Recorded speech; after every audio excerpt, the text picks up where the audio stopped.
Okay, so let's go over some of the foundational concepts derived for statistics. And these include one of the most important concepts, which is called frequency. Frequency, which is the bar chart over here, represents the value or how often a particular value occurs.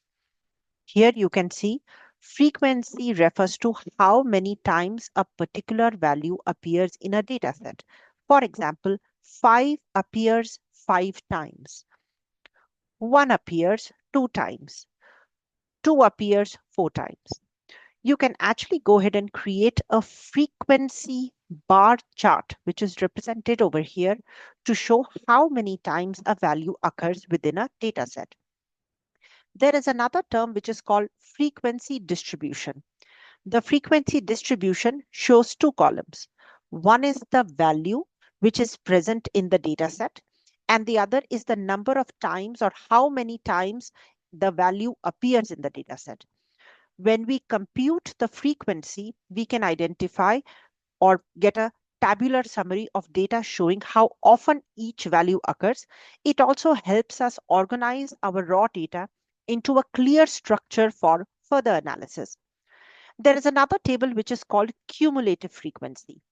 The cumulative frequency is once again a very, very important term within statistics. Here, once again, not only do you have a value, but the table here keeps adding up the frequencies from the rows above it. Therefore, the cumulative frequency shows the running total of the frequencies.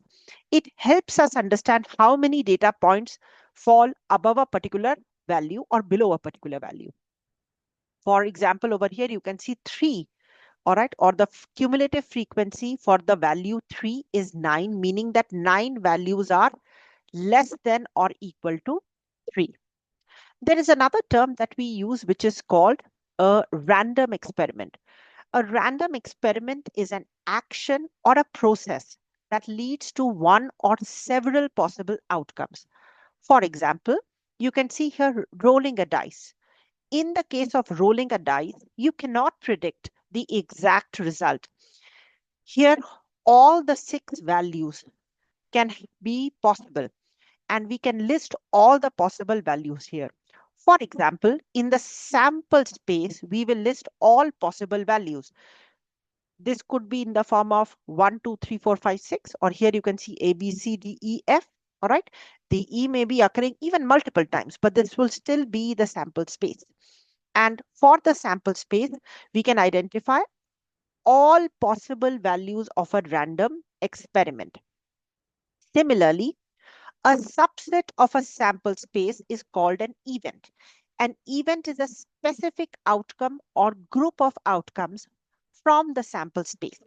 For example, rolling an even number is an event, all right? Or maybe getting 1, 2, 3 by rolling a dice are 3 events, all right?